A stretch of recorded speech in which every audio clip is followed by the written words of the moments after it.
Hi there, I'm Willy Wormhead and welcome to my channel. Today's tutorial was one that I recorded back in 2022 for my patrons. My Patreon members get early access to tutorials, they get exclusive techniques, they get more help and support there. We get knit meets and all sorts, right? So it's a lovely, lovely place. It's one of my favorite places on the internet. And one of my patrons had asked me on Twitter back in the days when we felt comfortable using Twitter, how I could help with troubleshooting the alternate cable cast on. Now, this is one of my favorite cast ons. If you're probably watching all of these in a row and kind of going, yeah, Willow, we know. I recommend it a lot for my vertically knit bottom up hats if they've got a ribbed brim. It is a quick method. It's very versatile, etc. I love it. Right. So somebody has said to me, how can I tell when I've gone wrong? What do I do to fix a mistake? So I thought, right, okay, well, put together a video exclusively for my patrons and share it with them and hope that it was helpful. And it was helpful. I am now able to share that with you. It's going to be edited in. It hasn't been filmed in my little fancy filming rig that I have set up here. And it also means I'm not going to have my little fancy thumbnails of me talking over the top. But it's a good video. It's nice and clear and I hope it's helpful. Now, this is the alternate cable caster. It's a method I've been using for years. I first published it in 2009. I think the blog post on my blog is for the tutorial is 2010. I've actually been asked before whether I invented it, and I didn't. I found it in this book, Monster Stanley's Knitter's Handbook. However, all the adaptations that you'll find on my website are all things that I've worked out and developed myself. Now, it's a really, really versatile cast on. Let me pour this over. Look, I even came prepared this morning. Look at this. This is my bubbles pattern. And this has a combined cast on. This is the alternate cable cast on. And then you've got the cable cast on and it goes straight into the cables there. So you can actually have, and it does the same around here, you can combine it with other methods so that you get some really, really interesting effects. You can cast it on in the middle of a row, at the end of a row.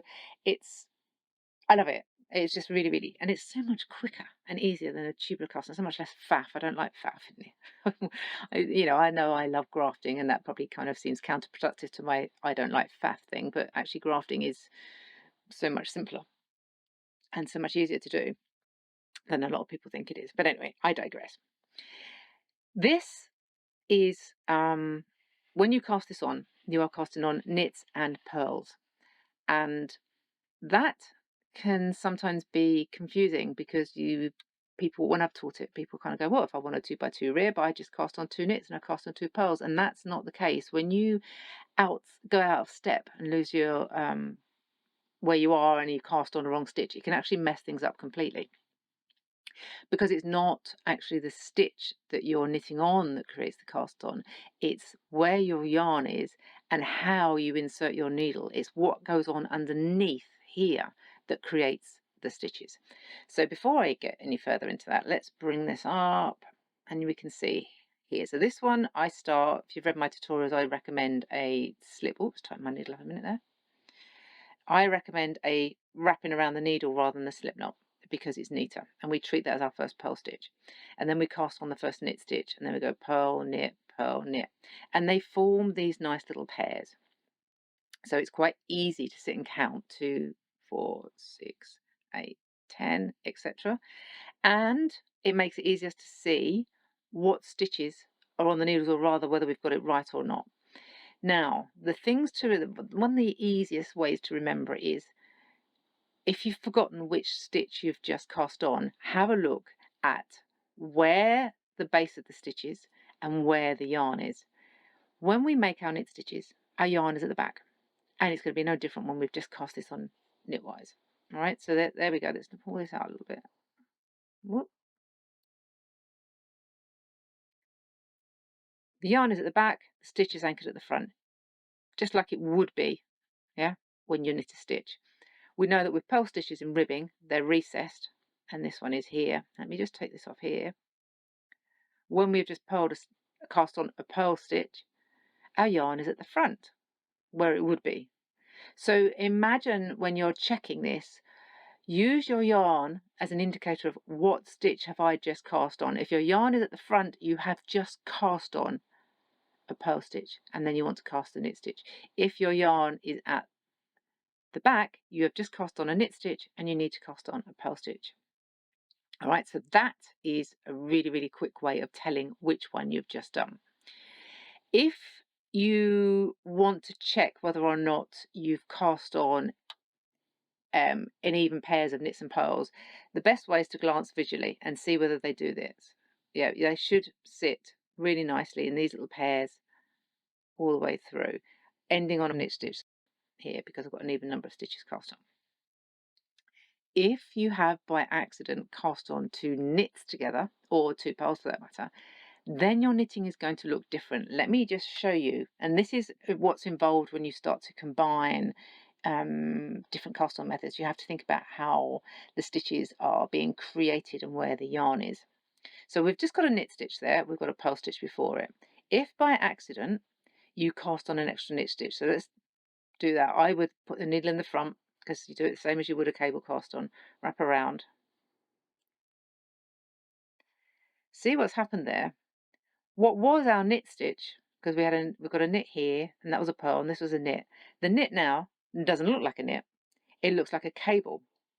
Yeah, the edge of a cable cast on. And the purl stitch beforehand also looks like it because the whole orientation at the bottom here has changed. So actually the last stitch that looks like a knit stitch of our ribbing is now 3 stitches back, whereas actually before we cast this stitch on, it was here. So if you have cast on one extra knit stitch by accident, it's going to look a bit like that. You're going to have what looks like a run of cable cast on, even though you've only done one stitch wrong. So let me just take that off, and let's take that one off. And if we do another purl stitch by accident, so remember the yarn's at the front, and we're going to take it underneath and create another purl stitch, then you get this little strange bit of a mess here, and it also looks like you've actually got 4 stitches wrong. Well, that's the last purl stitch that looks right, and these have all gone wonky because you inserted your needle from the back and you changed how the yarn comes out and relates to that previous stitch that you've cast on. All right,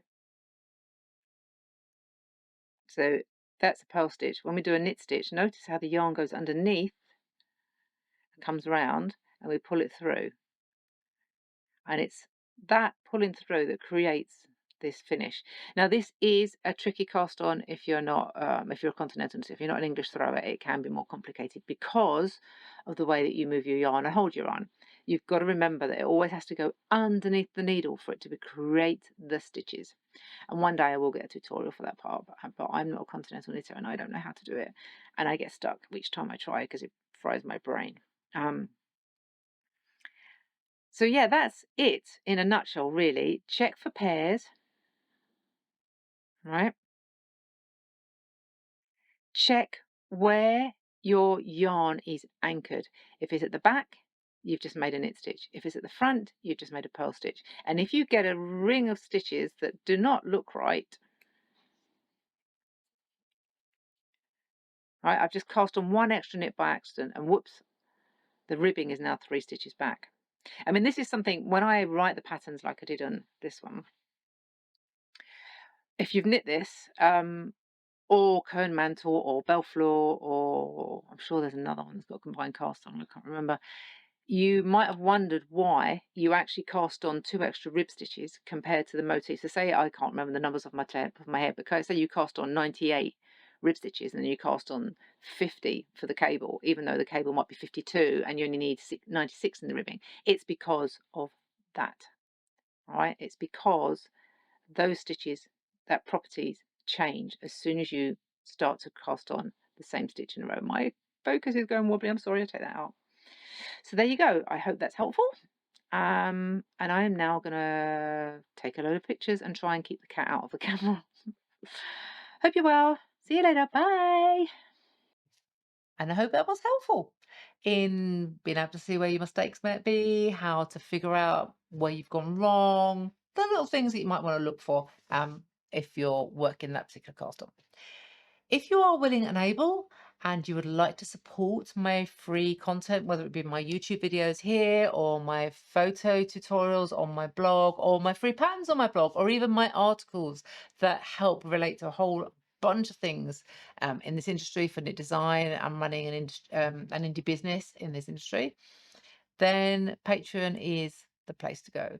I would not be able to maintain the free content I already have, let alone produce more without their support. They're amazing. I love my patrons. They're brilliant people. So if you would like to see more free content and would like to help me in producing that, that's the place to go. All right, if you can like, subscribe, etc., that would be much appreciated. Thank you for your time. See you next time.